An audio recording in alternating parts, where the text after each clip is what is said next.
transitioning over to the tech world, it's something that I didn't actually think about initially.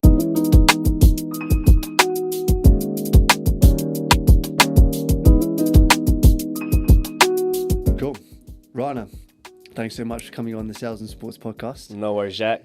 As a quick introduction for the listeners, we'd love to know about yourself, who you are, and what you're doing today. Yeah, my name is Rana. Basically, I'm an SDR working at Contract Pod, but I've recently left there, so I'll be starting my new journey. It's been about a year I've been an SDR now. It's been a great run. So, yeah, looking forward to next week and starting a new venture. Great stuff. And we were speaking before we started.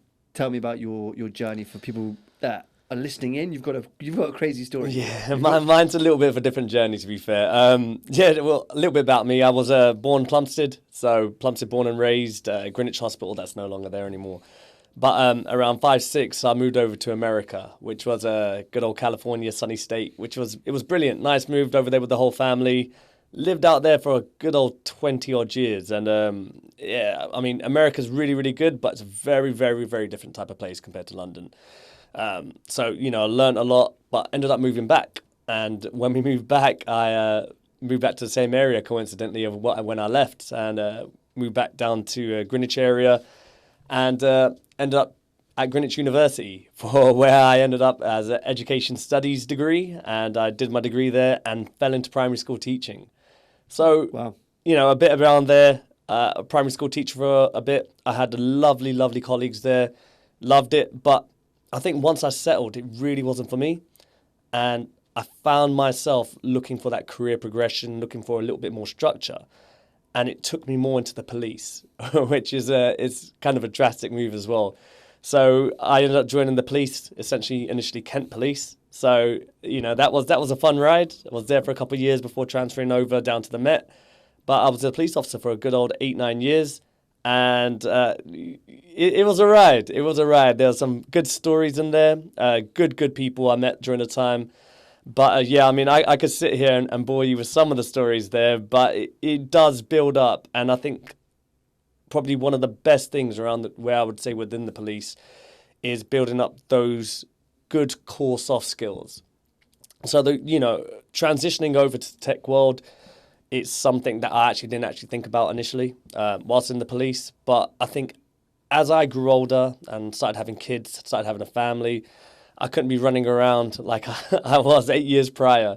So you start thinking a lot more. And one thing I found in the police was career progression wasn't there vertically. So for the pay that you got, you would have a lot of horizontal movement. So there's a lot of jobs that you could do within the police.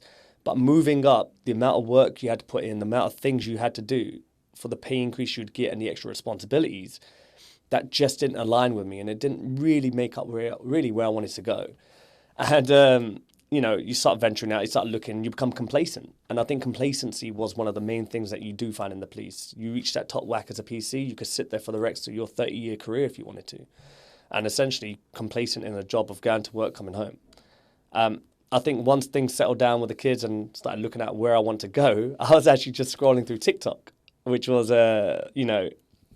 one of those things that everyone does now. Essentially, I was looking at back end. So I was looking at maybe doing, cybersecurity. I was looking at, data analysts, and all required some level of tech skills as such. And I did try learning Python. I fell flat on my face. My cousin was really good at trying to teach me. He fell flat on his face at trying to teach me. And it was that scrolling through TikTok, and I saw Entr Tech, and did not know one bit what tech sales was at all. Never heard of it, did not know what it was. And it was actually the first Entr Tech post. Oh, let's see, venture into tech sales. And I was like, no, there can't be something like that.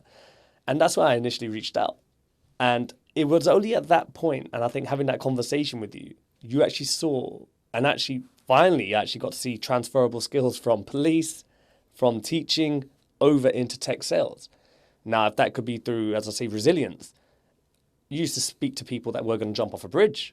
I mean, you're there negotiating with them. You're talking to them. You're building up that resilience, actually not getting, pushed away as such. That's a direct transferable as an SDR. So it was really interesting having those initial conversations with you. And I think straight away from when we had that, I remember having that with you. I was like, go on, let's kick forward with it. Let's see where it goes. Yeah. So yeah, it was that initial TikTok approach. It was brilliant. It was good. Interesting. Yeah. No, that's so inspiring to hear. I mean, lots of people don't understand what tech sales is. It's very misunderstood. Lots of people think you have to be a technical coder, a genius in the back end of things. But there is that commercial side. And literally when we first spoke, I was like, you're such a natural communicator. You got great energy. I think lots of people mentioned that about you, like even at our community meetups, even, some of your colleagues that I've spoken to as well that have come on and I've chatted to personally. So you were like a natural hand to a glove, which is epic. Tell me about, the journey you took from, I guess, teaching to then police force to then tech. Did you, had you considered other roles, or was it always tech for you? No, I'm not going to sit here and be like, tech, I woke up, I live and dream tech. I mean, I love PlayStation. I wouldn't even consider that tech. I just said that fun times. But no, I mean, if I was going to make it like plain and simple, I think teaching was falling into it, adjusting back to a new country. Police was, okay, let's give a career a try. And I think once I settled and things came into perspective, it actually gave me the time to see what else is actually out there. I think because things were clocking so quick, you get tied up in the motions of life. I moved from America, you go into this, you go to university, you go into teaching, you go this. It all happened so fast. And at the same time, I was still adjusting to being back in another country. Once I actually got time to settle and think, I had kids, I got married, everything happened so fast. Yeah. It starts to think, all right, what am I doing for the next 30 years? I remember sitting with one of my colleagues, he was like, I'm reaching my retirement now. What, 65? Yeah, man. Like, I've been in here for 30 years and I'm sitting next to him and he's doing the same thing what I'm doing. He's on the same salary as what I'm doing 30 years on. And I think it was only at that point I thought, no, I've got a lot more energy than doing this for the next 30 years to see where I'm going to be at. Yeah. And I think it was actually taking that perspective and thinking, what can I do? And it was as such, my mum used to always say tech, she knows loads of people going to tech. And that's the venture I kind of looked at. You could look at a crane operator. I did look at all these other stuff. Wow. But, actually even construction was, my dad used to do construction. I was born and raised around construction. I could easily gone into that. But there was something around, future. It's all going to be tech. And I want to future-proof that job. Like, let me look what's actually in tech. My cousin's in it, so I had very good perspective initially. So seeing that back-end side, I actually paid for courses to go into there. So it wasn't like, oh, let me trial and error. I actually paid thousands to find out where I want to go in it. Yeah. And you can convince yourself early on that, I want to do this. I want to do this until you start doing it. And it's like, I don't like this. But it really was different with tech sales coming in. Initially, it was something where I didn't know what it was. But actually getting the job on the first week and since, it's gone by so fast because I've actually enjoyed it. Yeah.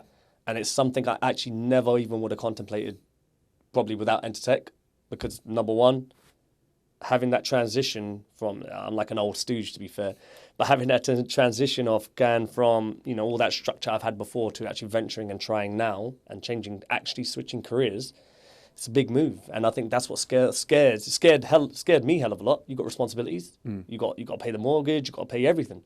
So taking that on board and taking that big step was, probably one of the biggest things Entr Tech gave. And I think that's one of those biggest things for, I think, any career switcher is taking that step. Is it going to work or not? Yeah, 100%. And would you say, being a young dad, right, would you say your kids are a main motivation and driver for you in sales? Because you got to be motivated, right? 100%. I think you do have to have a solid motivation. For me, I mean, I'm late 30s now. I had the kids. I mean, if I did this job in the 20s, I'm sure my motivation would have been different. But coming in now, it was putting that food on the table. Like, I didn't have an option to not do it. I didn't have an option to fail. So if you're looking at a motivation, that is the motivation you're going to get. If I fail, it's not only me that's going to get affected, it's kids now. Yeah. So, and that can't happen. So it's having that motivation and ensuring, nothing bad happens to them. And for me, that happened through kids and getting married and things like that. It's just, packing on those responsibilities and just riding with it. But essentially, I think part of my journey has been that coming from America, it's always been building, knocking down, rebuilding, knocking down, rebuilding. So I think that really, really helped coming in to tech sales. Love it. And I guess you didn't really understand what tech sales was, or wasn't on the radar. What did you think about salespeople or sales in the past? And I love asking people this, right? It's interesting. Like, I grew up around where it was proper car salesmen, like, the second-hand lot people. Like, I remember our first few cars when we were kids, like, oh, yeah, this. I remember one of the first few cars we bought in America was a stolen car, and that was a good salesman, mate. Like, Really? it was good. We drove it to Disneyland. But, yeah, I mean, it didn't resonate with me because, let's just put it how it was. All these, new startups and new tech and AI has boomed now. Back then you had Microsoft, Apple. That's about it, really. I mean, I never even knew they really had salespeople for Microsoft because, what else are you going to buy but that? Yeah. So essentially, I did not even know it was an industry. So really, really opened my eyes to how many jobs are out there, what each person does. The whole sales team as a structure, never even knew existed. Nice. And you mentioned earlier you really enjoyed the last year, right? And breaking into the industry, and it's gone so quickly. What would you say are the most enjoyable things about working in software sales? I'll be honest, I enjoy calling people. Everyone that always hates, I don't know why people like, anyone I've spoken to or getting on the phone, I love it. You're talking to random people you've never spoken to. You either get the ones that tell you to piss off, or you get the ones that will actually have a good time with you. I mean, I've had a call where my kids are screaming in the back, right? And they are legitimately screaming in the back, but that helped me book a meeting. Really? Yeah, they were like, I was like, it's half term. Like, legitimately midway through a call, I was like, yeah, look, I'm going to be honest. Kids are in the back is crying, like, my bad, it's half term. They're like, don't worry, I've got the same thing. And we talked about something completely different to what we actually called. And booked a meeting on that. But Nice. It is calling. I enjoy picking up the phone and having a call. I mean, you do have the ups and downs, which I don't actually consider an up and down. I mean, you could have a day where you don't book something. You could have a day where you book 4 meetings in one day. But it's kind of just what your perspective is. You can put loads of pressure on it. Yeah. Or you could just take it for what it is. You're calling someone. 100%. It's not life or death, right? No. Yeah. And if you have that sort of fun element, it actually makes it a lot easier, right? Yeah. And you're very easygoing, and I can tell you like connecting with different people from different walks of life. So you're right. If you have a good connection with someone, it sort of makes the reason for. And if you genuinely believe in the software you're selling, or positioning to someone, and you feel like you're helping them, it shouldn't feel like a stress to call someone, right? And I think it's just life experience as well. Honestly, I was calling people during COVID, giving bad news, never speaking to someone, never spoken to in my life. I was doing that as part of my job in the police. Put that in perspective of calling someone to buy a software. It's like, what's the worst that can actually happen? Like, and I think you have to put it like that. It's actually just Perspective. Yeah. And even working in the police force, like going back to that, I'm sure you've been in dangerous situations, probably putting your body or life or health on the line. Yep. So even, I guess, is there any crazy stories or anything you can, maybe save the listeners the gory bits, but anything where you're like, actually, I've got it pretty good now working in tech sales? Yeah, I mean, if I told you, I'd have to kill you. But no, I think it's one of those where I could go through, all you got to do is snap up a YouTube video and see what they do just running on daily. And I think if you want to look at perspective, I used to be on shift patterns, maybe 18-hour days sometimes, cancelled weekends last minute. All those hours, I was newly married, generally was at home 1 day a week where I got to see you because of scheduling. Jeez. You put perspective on your time. I think if you look at as a police officer, perspective on what you give as time and what you do for other people, compared to where I'm at now, it's chalk and cheese. I mean, you get good reward out of that job. I get reward out of this job, but I get a lot of time, what means a lot more. I can, spend that time with my kids, spend that time with my family. Hours that I never saw my first kid growing up, I get to see my twins growing up. So it's very, very different. So yeah, you do put that perspective on time. If I want to look back compared to what a police officer actually gives up Yeah. compared to what you can do outside. Love that. And I think we've had other career switches, other parents that come on and said the same thing, right? Even, I think I spoke to Hayley last year, working at Deal. She was, a parent coming back into the workforce, but working tech, she could work from home, and it saved her so much time on school runs and things like that. I mean, what's the structure at the moment, I guess, for the company you're working at, or, the new one? Yeah. Is it hybrid? Is it in the office? No, it's hybrid. I was actually say I would be blessed. I was blessed actually to start my first opportunity at Contract Pod. Excellent company to go for initially. I learned a lot coming off of that. Scheduling, I mean, I used to wake up, get the kids set, drop them off to school, come back, 9 o'clock, ready to start. We do the pickups later on, but, that 9 to 5, if you have it scheduled out the right way, sometimes if you've had other things happen during the day, I'd make up those, little bits I'm prepared for the next day later on in the evening when the kids are asleep. Yeah. But it's much more manageable. And I think Contract Pod initially, having that first career opportunity, really gave me that. Love it. And you're being very humble. You absolutely smashed it out of the park there. Like, targets wise, we were speaking offline. I've spoken to your team members, and they were saying how well you did. How was the transition into tech and tech sales for you? Was it tough? Was it seamless? Talk to me about as well, like, things you did well for other listeners that are thinking break into tech or other SDRs, because you actually smashed it out of the park in terms of percentage. Yeah, I mean, I did well. At Contract Pod. I was hitting. I think I was global SDR whilst I was there. So it was. I was smashing it. It was transitioning for me, it felt seamless. All these perspectives and, fear of not being in the right place. I think they call it FOMO or whatever it is, and all this. Yeah. Imposter syndrome. Yeah, I'll be honest, once you're there and you just actually crack on, it is seamless. It is not that, like to say, detrimental to your life. I think because I've had that big perspective before, it was really nice. I mean, after Entr Tech onboarding, I was calling within a week and a half. Nice. So I did my onboarding. We had a global platform with our SDR manager. He was touch basing every day. Really nice transition there. I told him I feel comfortable. Let's just, get on. Because I'll be honest, you could practice all you want. And I did practice with my SDR manager. But until you get on the phone and get those first few hiccups out, get them out of your system, that's when you really start learning. Yeah. And so within a week and a half on the first day, I started calling a booked meeting. Nice. And after that, you get that confidence, and you just cracked on from there, really. Yeah. I mean, there was actually a couple of days where I wouldn't book a meeting, and it didn't phase. Yeah. Because one day you're going to pick up the phone and book 4. 100%. And I think that was one day I did book 4 meetings and 12 calls. I think that was my record there, 12 calls, 4 meetings booked. So it was good. It was good, but it was a team effort, and it was really, really good for me to have a good team. At one point in time, there was an SDR who's been there for over a year. She really, really helped me as well. She was able to tell me what worked for her, what wasn't.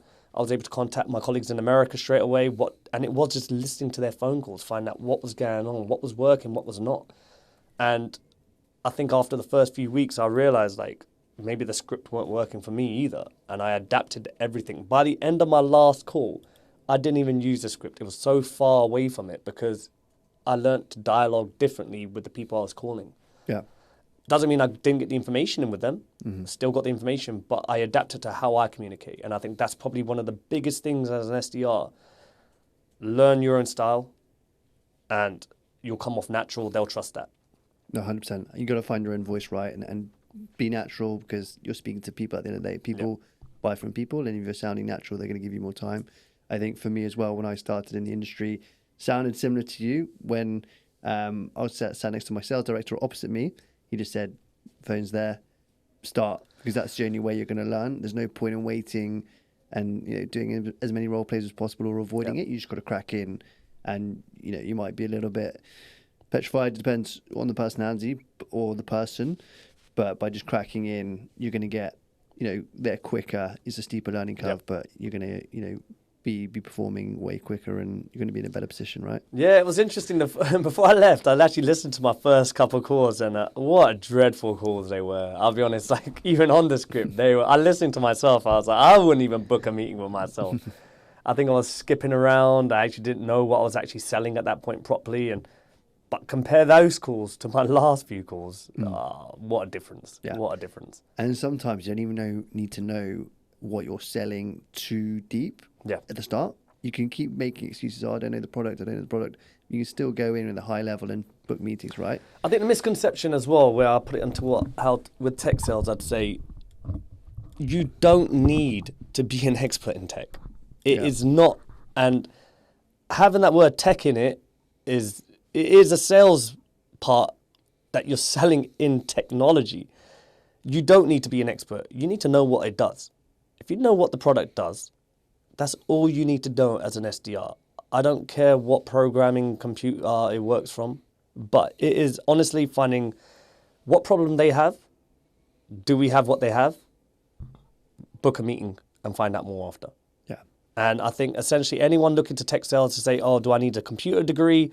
Do I need education and degree? Do I need prior experience in tech? Do I need prior experience in this? No. You just need to know how to speak to people. Yeah. That is the main bit. Definitely agree. And segueing into your experience at Entr Tech, what do you think set you apart from others applying to the role at ContractPod AI? Or what, do you think it helped you break into the industry and also when you're in the role? 100%. I think, as I said, I didn't know what tech sales was. I actually wasn't in the sales before. I weren't actually in tech before. I wasn't even in anything. I spoke to you initially, and we had that conversation, got onto the program, which was great. What the program actually showed me was the structure of how that sales process works. So from marketing to sales team to customer success, and really seeing that cohesion. You've got to learn where your position is in that cog, because that is how you actually sell on the phones. You're not there to market the product. You're not there to actually make sure they're okay. You're there to do that certain bit in that wheel to make that whole thing go around. Entr Tech really showed me that. I think we had live calls with people in customer success. We had live calls with SDR managers, SDRs, and you actually got to really home into what each specific person does. And you can actually, emulate what you need to do. So we taken that perspective alone was, priceless for me. Mm-hmm. And marrying that up with everything else we did, prospecting essentially, I really think that was probably one of the main things that essentially helped me a lot in this job, booking meetings. I'll knock into that. Prospecting would set me apart. I actually had my SDR manager actually wanted me to do a lesson on how I prospect and what I do because of things I picked up from Entr Tech. If that's Boolean searches within Sales Navigator and things like that, people don't do that. They essentially don't research people. So, as I said, I booked 4 meetings and 12 calls because of that prospecting circumstance alone. So setting up from Entr Tech to that transition was excellent. I mean, without Entr Tech, I remember during my interview, and I think it was our interview prep, I used to call you, hey, look, what do I say? How do I run through this? And it was really just taking things down, putting it into perspective, and essentially helped me massively. I mean, on contract, she was like, ContractPod, Shelly, who was my our manager at that point, said, I love that you took the initiative to actually even do a boot camp and learn this because you're not coming in new now. You actually have experience behind you. And, taking that on board, I actually understood the question she was asking me. Okay, well, how do you see your sales? What's your prospecting? What's this? And I could answer that rather than go, yeah, I would go on this and that's it. So it was nice. And without Entr Tech, I don't think I would have broken as easy. And you landed a couple of offers, right? If I can remember. So yeah. you weren't shy of offers, right? No. I mean, I think you had me in an interview on the first week. It's been 2 days in. Let's get an interview again. I was like, what? All right. That interview ended up being a job offer by the end. I got to, 2 or 3 offers. I got to multiple final interviews by the end of the 6 weeks. So by the end of the 6 weeks, I had a job, which was, I was skeptical. I remember saying, I was like, really? Am I going to get this? But I was a true skeptic. And that's only because I got screwed over on other courses before. But I vouch for you 100% when anyone who contacts you now, because without it, I wouldn't have been able to do it. And I had a time constraint. I wanted to be out. I wanted to do this. Let's get this done. And for me, that worked really well. I appreciate that. I remember, like it was yesterday, you telling me you'd got the offer and then you were going to put in your resignation at the police force and you were thinking, when should I do it? And I think, I can't remember, maybe you were like, I'm going to do it today, or you picked a time, but that must have been like a full 60 moment, being like, wow, this is actually happening now. Yeah. Like, how did your wife, and I don't know if your kids had a say, but do they even know what you would like? Are they old enough to know what you're doing now? No, they don't. I mean, it was anyone who switches career. Like, if you're going to get any advice, it's daunting. It doesn't matter what you do. I mean, I handed my resignation in myself. I was like, shit. I was like, what is this going to backfire? Like, I could get let go. Blah blah blah. People around you may not understand it completely, as you, and I think that's probably another big thing. Anyone for a late transitioner, people around you will not understand it, and you're not expecting them to understand it. You've got to be confident within yourself, and if you have that clear, picture that it's going to work, I think that's massive. And I think that was no one, and I'll be honest, no one around me understood it. No one understood, as I didn't know what tech sales was. Oh, my mum was still, are you in tech? Are you in sales? I was like, well, listen, mum. My wife was like, what is it? What do you do? I'm like, doesn't matter. I'm Steve Jobs. Yeah, it don't matter. As long as you can just do it, yeah, and just have that clear picture of where it's going to go. Just be confident in yourself. Believe that I've got it under control, 100%. I mean, it helped when you had like 2-3 job offers by the end, saying, "Look, this ain't shit, mum. This is this is where we're going." Yeah. But it was a great transition for me. Yeah. And it's very British not to talk too much about, I guess, compensation and things like that. But would you say from police force to tech, you're now on par with earnings? Nah, way above. Way above. And I think without like slating anything or putting, negative energy on what the police do, I mean, realistically, as a police officer, pays massive. I mean, we were fighting for it. People were fighting for it to increase. Everyone says you're underpaid, how it was, and it's truly an underpaid job. But the realities are what the realities are. That's what they're getting paid. And for me, that transition straight off the bat, 25% on top, and that was a shocker for me. Coming from a public sector to a private sector, it was complete change, complete shock to the system, especially culturally and things like that. But best move for me. The only way up is up now. Yeah. I mean, it generally is. The only way is up now. Yeah. So it's just, for me, it was life-changing. Yeah. And it's been brilliant ever since. Good stuff. No, really appreciate you sharing that with the listeners, and anyone else considering it, right? It's going to think it is possible, and the rewards are there if you truly take that step and have structure around it. Talking about going up now, what's next for you in terms of your journey, right? Because you've smashed it out the park. Feels like you're really building a personal brand in the industry and doing really well, and a name for yourself from obviously Contract Pod. And tell me what's next for you, and what are your plans? Because a lot of people will think you'll get into an entry-level sales job and tech sales job and stay there for life. That's not the case. There is clear progression, fast progression, and you can go down different paths, right, into marketing, customer success, even product after you're an SDR or BDR. What's in it for you, and what's next, and what really drives you forward? I think that as well, I was talking about with Entr Tech, I saw that, as I was saying, marketing, customer success, there's different areas to go. And actually seeing that very clearly detailed, as in, look, there's your entry role, that's where you can go, that's where you can go, that's where you can go. That then leads to this, was probably the main draw of actually switching careers, because that's what I said, I want a career progression.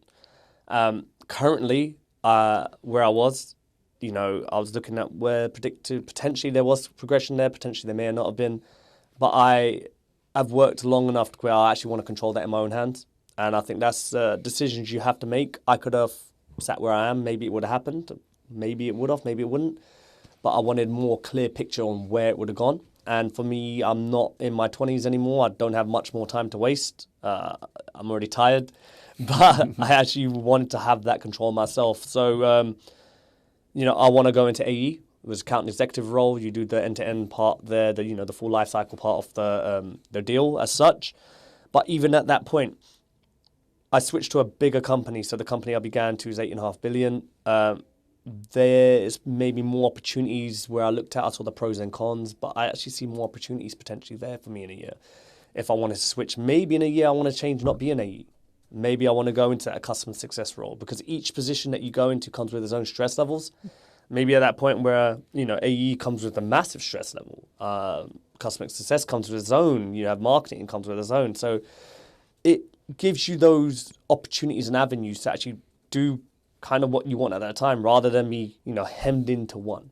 Yeah. So my goal, though, is I want to be an AE in a year. I want to work towards that. If I continue to smash my targets, continue to work and put in the effort, I don't see why it can't. Love it. I love how proactive you are, and you just take, the opportunity, and you really make, I guess, your future by almost visualizing it, but also taking action. I know how hardworking you are and how driven you are, but I love how you take it into your own hands, and you're very set on what you want, and that progression is clearly what you want, right? I mean, no one's going to do it for you. No one is going to do anything for you. I mean, when was the last time anyone has? No one is actually going to do it for you. So you really have to make it known, and actually, is that from yourself? Make it known to yourself and make it known to others around you. That was where you want to go.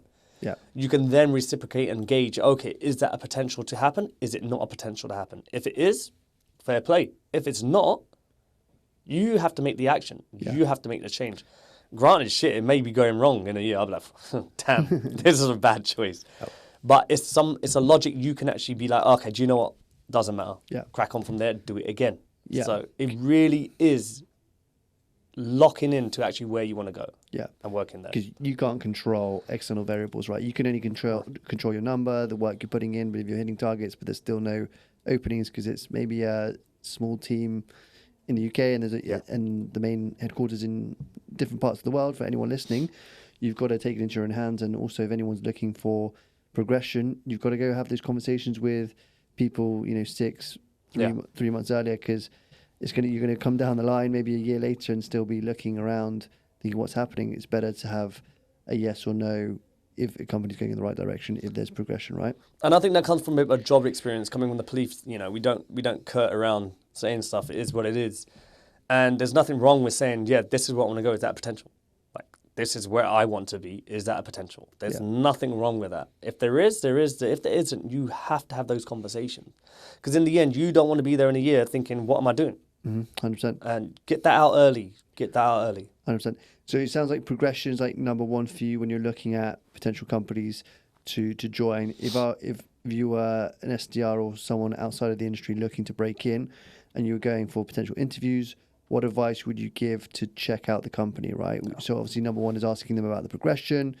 Anything else you'd cover, like asking potential companies when you're interviewing? Number one, when you're breaking in, is research that company before. Make sure you know what they are, what they do. Go on LinkedIn, they have a growth chart. Is the sales team expanding? Is it getting smaller? You've got to look at these stuff because you want to be in a company where it's growing.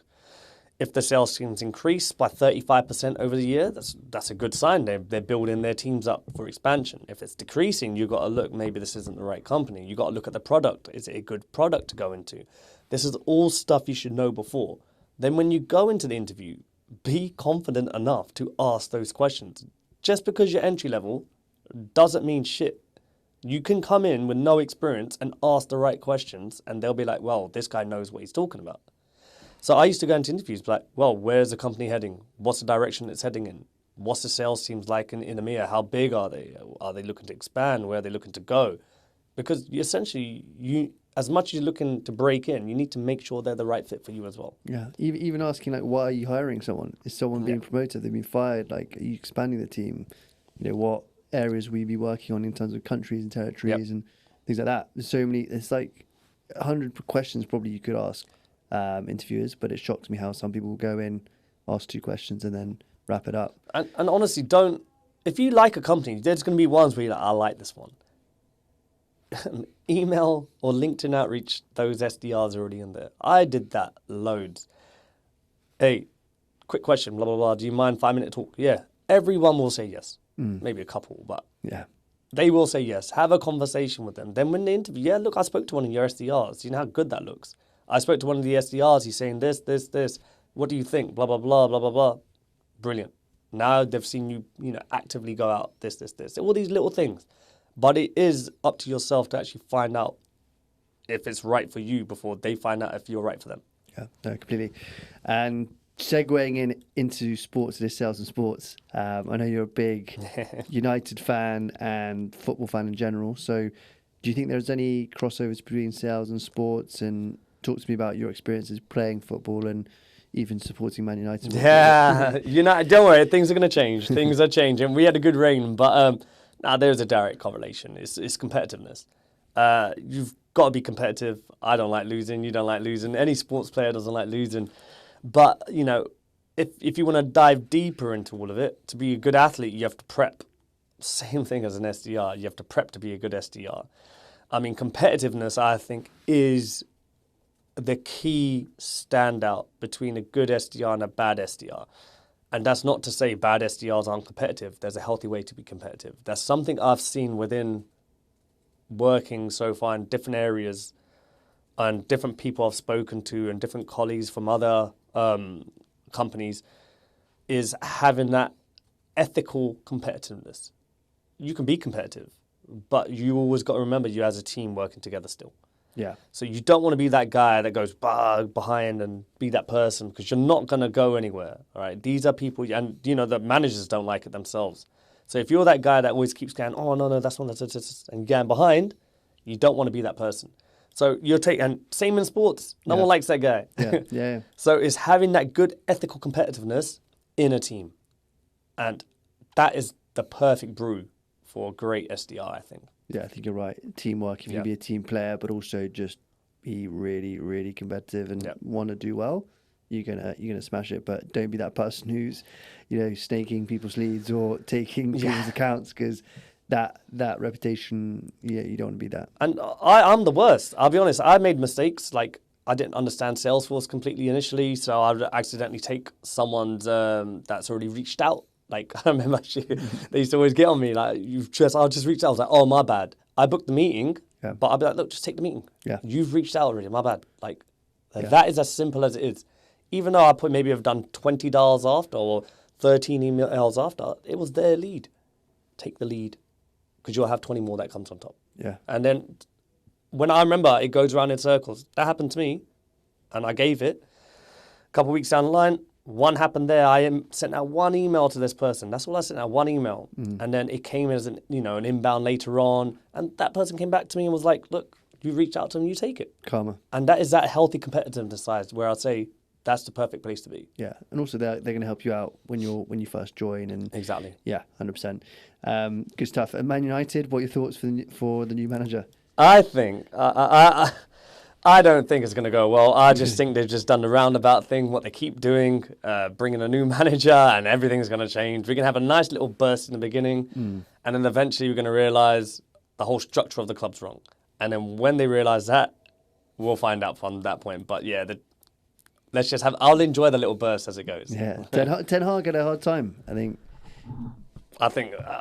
He was the worst of the bunch, I think. Do you think? I think he just didn't understand how to manage a global, the biggest club in the world. I don't think he understood that completely, compared to Liverpool and, but essentially someone like Jurgen Klopp came in, knew how to handle that type of thing. I don't think Ten Hag had any idea. Sort of personality. You need a big personality. You need more than a big personality. You need to actually understand how to work with people.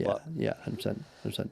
Good stuff. So, I think we've covered so much. What advice, just wrapping it all up, what advice would you give to yourself a year and a half ago, again, like going off people breaking into the industry? What advice would you give them if you could sum it up in a few sentences? I'm going to be clean. Like anyone that's looking to come in, right, just do it.